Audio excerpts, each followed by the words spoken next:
Hello guys, మీకు pizza తినాలనిపిస్తుందా? అయితే సింపుల్‌గా ఇంట్లోనే ఎలా చేసుకోవాలో చూపిస్తాను, చూసేసేయండి. ఈస్ట్‌ని నానబెట్టి మైదా పిండిలో కలిపి ఇలా పక్కన పెట్టుకోవాలి.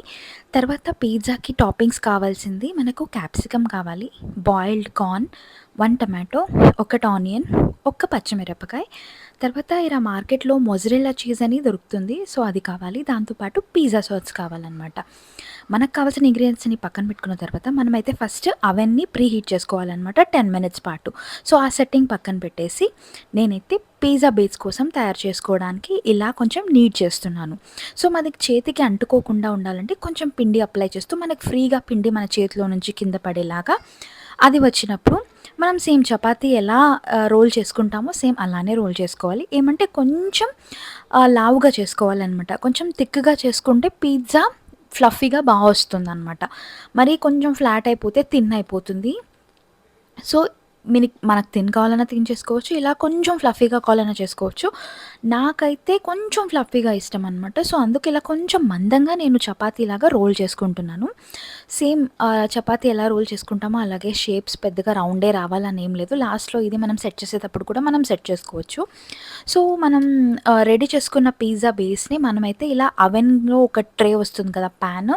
సో, ఆ పాన్ మీద కొంచెం ఒట్టి పిండి వేసుకున్న తర్వాత ఇలా పిజ్జా బేస్‌ని వేసి లాస్ట్ వరకు ఇలా చేత్తో ప్రెస్ చేసేస్తే అది ఈక్వల్‌గా రౌండ్‌గా వచ్చేస్తుంది. తర్వాత ఇది మనం ఈస్ట్ వేసాం కదా! సో, ఇలా హోల్స్ పెట్టకపోతే అదేమవుతుందంటే మొత్తం చాలా పొంగిపోతుందనమాట. అలా పొంగకుండా ఉండాలంటే మనం ఫోర్క్‌తో ఇలా ఘాట్లు పెట్టుకోవాలి అక్కడక్కడక్కడ. తర్వాత మనం పిజ్జా సాస్ ఏదైతే ఉందో అది తీసుకొని పిజ్జాకి బేస్ మొత్తము ఇలా అప్లై చేసుకోవాలి మధ్యలో మొత్తం. లాస్ట్ వేయకండి. సో, తర్వాత మనం ఇంతకుముందే రెడీ చేసి పెట్టుకున్న ఇంగ్రీడియెంట్స్, టాపింగ్స్ ఏవైతే ఉన్నాయో ఆనియన్స్ కానీ, క్యాప్సికమ్, బాయిల్డ్ కార్న్, ఒక టమాటో కావాలంటే చిల్లీ యాడ్ చేసుకోవచ్చు, లేకపోతే లేదనమాట. ఇది కాకుండా మనం పన్నీర్ వేసుకోవచ్చు. ఇన్‌కేస్ నాన్ వెజ్‌లో అయితే చికెన్ కొంచెం మ్యారినేట్ చేసి కొంచెం ఫ్రై చేసుకొని కూడా మనం దీని మీద వేసుకోవచ్చు. నేను వెజ్ కాబట్టి నేను వెజ్ చేస్తున్నాను. సో, ఇలా మనకు కావాల్సిన వెజిటబుల్స్ అన్నీ తీసుకొని ఈవెన్‌గా అలా స్ప్రెడ్ చేసుకొని ఇలా అలా అని ఏం లేదు. మనకి ఎలా నచ్చితే అలా చేసుకోవచ్చనమాట. తర్వాత మనం మొజరెల్లా చీజ్ అయితే ఏదైతే తీసుకున్నామో అదంతా కొంచెం ఇలా పీసెస్‌గా కట్ చేసుకొని, మనం దాని మీద కొంచెం ఎక్కువ వేసుకోవాలనమాట. సో, ఎక్కువ కావాలన్నా ఎక్కువ వేసుకోవచ్చు, తక్కువ కావాలంటే తక్కువ వేసుకోవచ్చు. పిజ్జాలో మనకు ఆ చీజ్ ఉంటేనే బావుంటుంది కాబట్టి కొంచెం ఎక్కువ వేసిన తర్వాత మనకి మిక్స్డ్ హెర్బ్స్ అని పిజ్జా సీజనింగ్ దొరుకుతుందనమాట.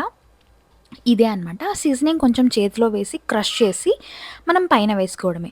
తర్వాత 10 మినిట్స్ ప్రీహీట్ చేసుకున్న అవెన్‌లో మనం ఈ ట్రేని ప్లేస్ చేసి మనం సెట్టింగ్ కన్వెన్షన్ మోడ్‌లో ఒక 20 మినిట్స్ పాటు బేక్ చేసుకోవాలి. సో, 20 మినిట్స్ అయిపోయిన తర్వాత మనకి పిజ్జా ఇలా కనిపించేస్తుందనమాట. సో, చూసారా ఎంత ఫ్లఫీగా చాలా బావుందో. మనకు పిజ్జా అలా బేక్ అవుతుంటేనే మనకు ఆల్రెడీ ఇల్లు మొత్తం చాలా మంచి స్మెల్ వస్తుందనమాట. తర్వాత ఇలా మనం పిజ్జా కట్టర్ తీసుకొని మనకి ఎలాంటి షేప్ కావాలో అలా కట్ చేసుకోవచ్చు. మనం 4 చేసుకోవచ్చు, లేకపోతే దాన్ని 6 కానీ, 8 కానీ చిన్న చిన్న పీసెస్ కూడా చేసుకోవచ్చు. ఎవరిష్టం వాళ్ళది. పర్సనలైజేషన్ అనేది మన ఇష్టం అనమాట. తర్వాత పిజ్జాకి చిల్లీ ఫ్లేక్స్, పైన ఆరిగానో కొంచెం అలా పైన వేసుకొని, కావాలంటే కెచప్ కూడా పైన వేసుకొని అలాగే తినేయొచ్చు అనమాట. నాకైతే సూపర్ పర్ఫెక్ట్‌గా వచ్చింది. కరెక్ట్‌గా ఈ రెసిపీని ఫాలో అయితే చాలా బాగా మనం ఇంట్లోనే సూపర్‌గా చేసుకోవచ్చనమాట. చూసారా ఎంత వచ్చిందో? నాకైతే చాలా నచ్చింది. మరి మీకు?